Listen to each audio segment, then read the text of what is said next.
All right, ladies and gentlemen, MrSotko here. Welcome back to the channel. Got a whole bunch of good crypto news stuff. And the first thing that I want to talk about is, oh boy, what did John McAfee do now?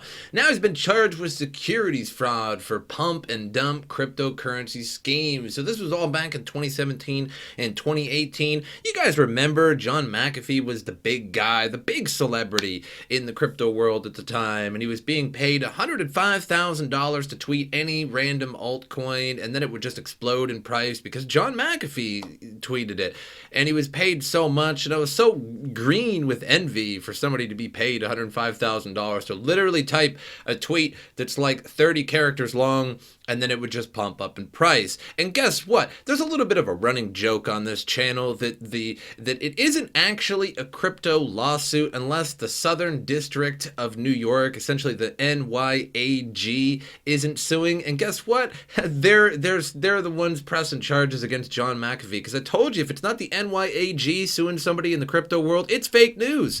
So moving on here, John McAfee has been charged with securities fraud over pump and dump cryptocurrency schemes. Federal prosecutors unsealed a case against McAfee and his executive advisor and bodyguard Jimmy Gale Watson Jr., who sounds like a really hardy guy. Kind of sounds like my 400-foot underground crypto vault's Jorge, claiming the pair earned nearly $2 million by urging Twitter followers to invest in cryptocurrencies like Redcoin and Dogecoin, then selling off their holdings as the price rose. Classic. McAfee and Watson exploited a widely used social media platform enthusiasm among investors in the emerging cryptocurrency market to make millions through lies and deception, said the U.S. Attorney Audrey Strauss in a statement. The defendants allegedly used McAfee's Twitter account to publish messages to hundreds of thousands of his Twitter followers touting various cryptocurrencies through false and misleading statements to conceal their true self-interested motives, even though he did say that he was paid $105,000 per tweet. But either way, the pair allegedly ran their scheme between December 2017 and October 2018. McAfee used his verified Twitter account, which currently has around 1 million followers, to recommend a coin of the day or coin of the week. The indictment says McAfee claimed to have no stake in these altcoins. In reality, McAfee would allegedly buy large quantities beforehand using Bitcoin, then offload them again after his followers had driven up the price. Again, classic move. McAfee and Watson are facing 7 charges, each count carrying between 5 and 20 years in prison. Criminal charges include wire fraud, conspiracy to commit commodities and securities fraud, and conspiracy to commit money laundering. But McAfee right now is in prison in Spain, and I think the U.S. and Spain probably have extradition laws. And also, we can't forget the fact that likely he may have killed his neighbor in Belize. That's just a maybe, guys. That's a maybe. Moving on here for some different news. Ethereum's EIP-1559 fee market overhaul is greenlit for July. So it's actually coming. The EIP is going to basically burn fees and reduce fee costs, make them on average lower. One of the most significant and contentious alterations to the Ethereum blockchain in recent memory is now scheduled for inclusion into its code base. And why it's contentious, you might be like, well, what's the problem with lowering fees and burning a little bit of Ethereum? Because Ethereum miners essentially will make less money. Ethereum Improvement Protocol 1559 will be packaged with the London hard fork this coming July, regardless of the mining industry's discontent with the proposal. According to all the core developers call Friday, at least 5 other EIPs are likely to join the EIP 1559 in London.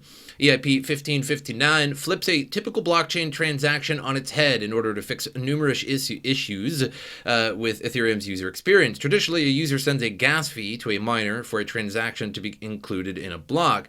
That gas fee will now be sent to the network itself as sort of a burn called base fee, with only an optional tip paid to miners. The burnt fee is algorithmically set as well, ostensibly making it easier for users to pay a fair fee. So you essentially still pay fees, but they're less, and those fees get burned, and you can now send tips to miners, which most people probably aren't. So you can see how this is going to drastically lower the profitability of mining, and that's why it's sort of a contentious hard fork. Also, In the future, less and less rewards will go to miners regardless of this EIP, because we are moving towards that proof of stake model. Now, how long is that going to take? This whole Ethereum in the smart contract, in the Ethereum 2.0 contract, excuse me, and the phase 0 is locked up for approximately 18 months. And as time goes on, supposedly proof of work rewards will go down over time, and the majority of those will go to proof of stakers. So eventually that's going to happen regardless.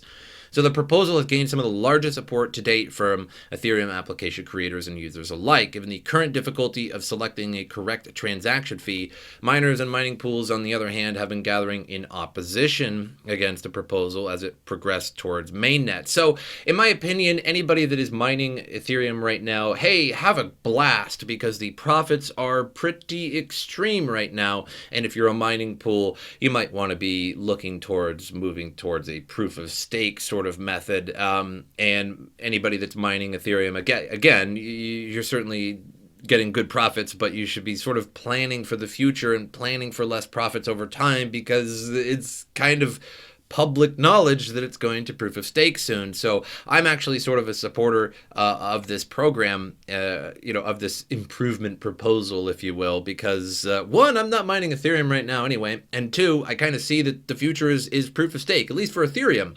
So come on, get real.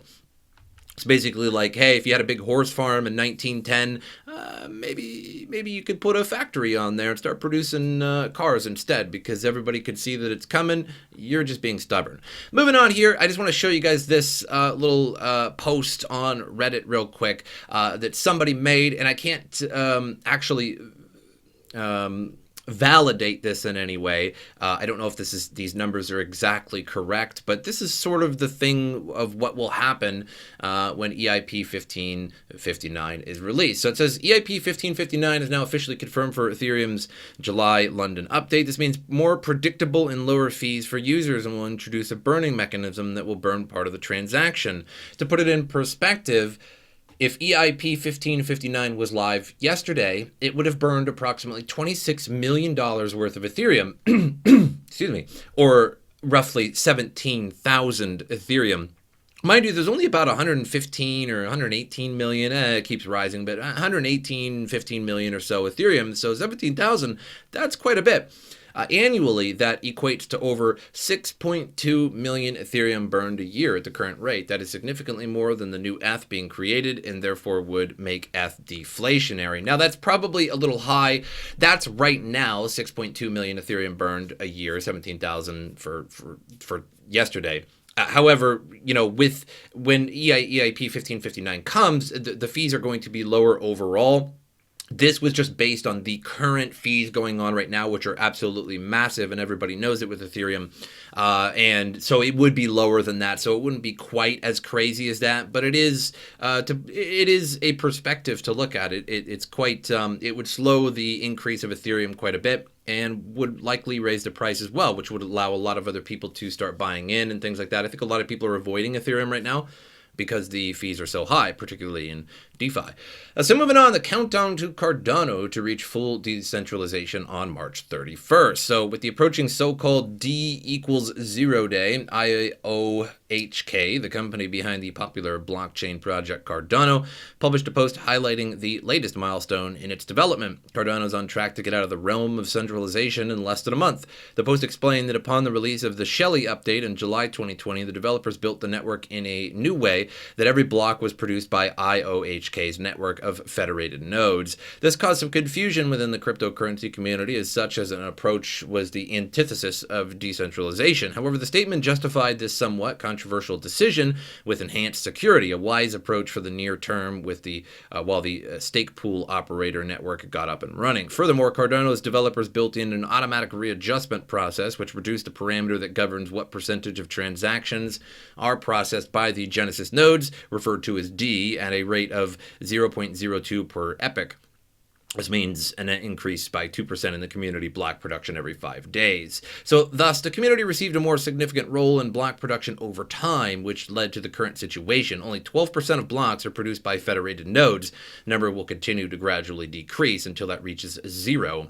D equals 0 day on March 31st. Upon doing so, the network will become fully decentralized as D equals 0 pushes power to the edges. So good news for Cardano, finally getting rid of that whole centralized dealio with the Shelley update. And moving forward, we'll have tokens in the future. Again, with the whole new Cardano update that occurred recently, now we can have tokens on Cardano. I've yet to see any of the tokens yet. I haven't done that much research into Cardano, to be totally fair. But when those first tokens come out and when smart contracts are enabled later on and the first DeFi and things like that and platforms come on Cardano, I reckon that they'll be probably pretty lucrative as people will just sort of FOMO into them. Are they going to be better than Ethereum?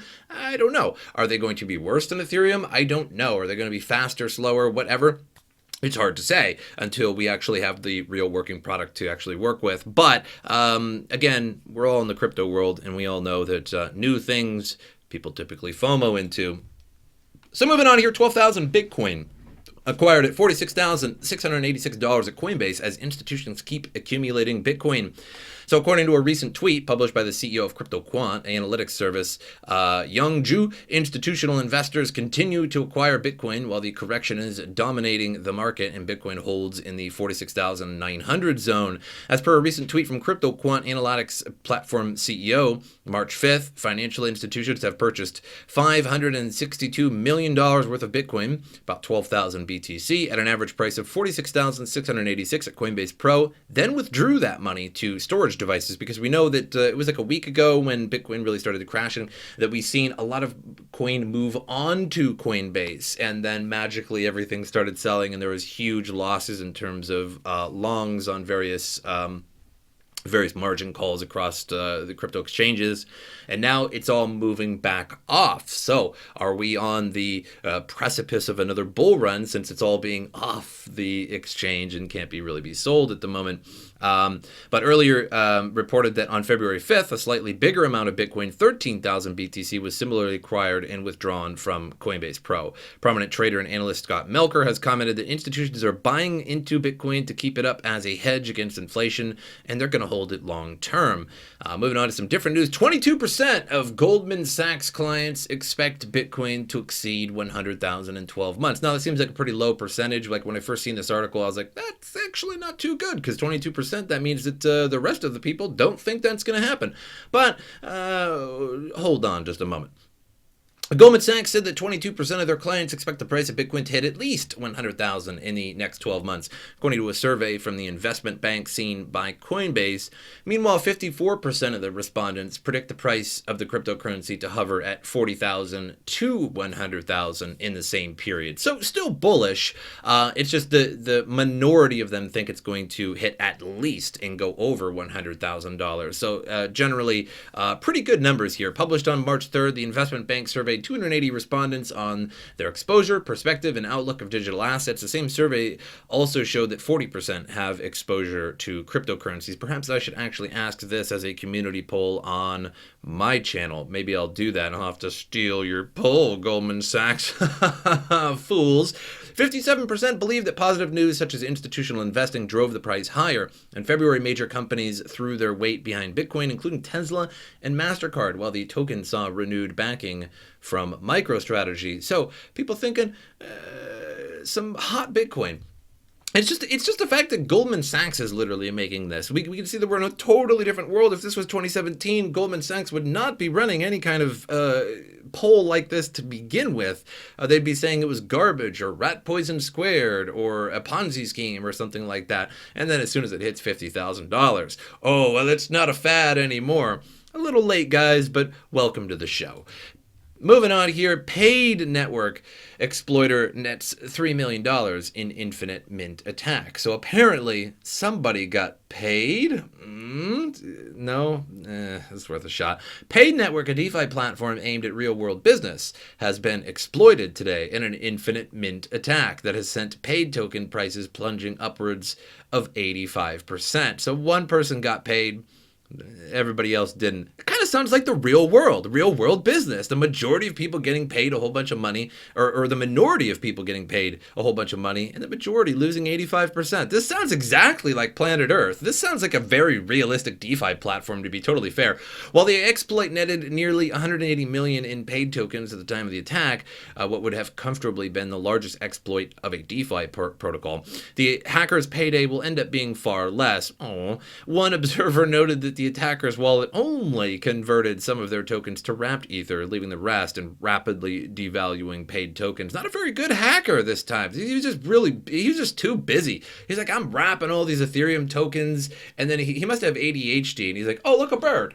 And then he just forgot. It's okay, it happens. You know what I mean? You go through the whole process of hacking an infinite min attack on a DeFi platform, and then just forget to withdraw it all. Happens.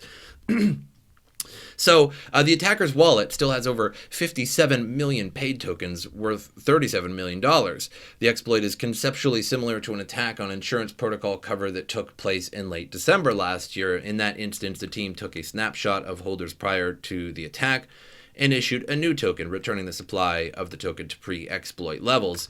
The team confirmed on Twitter that they are currently planning for a snapshot and restoration. However, token holders anxious for a resolution may be out of luck. Some in the community are speculating that the attack on paid wasn't an exploit at all, but instead a rug pull, a colloquial term for an insider designing contracts to specifically make them exploitable and swiping user funds. Nick Chong of Parify Capital noted on Twitter that Paid's deployer contract, an externally controlled account, transferred ownership of the deployer to the attacker shortly before the mint, indicating that a member of the team either rug pulled or errantly allowed the attack to take place with a security lapse. So paid token absolutely wrecked. Nobody got paid on that one, only one person. Again, it just kind of sounds like the 1% of the world, you know, like the billionaire is making all the money and nobody else is. This sounds like a very realistic DeFi platform, but I am sorry, joking aside, for anybody who has lost money currently. Hopefully they pull it back and fix everything. Moving on here, MicroStrategy dismisses market uncertainty and buys another dip. MicroStrategy, because ask yourself here for a second, because I really feel, I really empathize with MicroStrategy here. Do you have enough Bitcoin? I'll give you a couple seconds.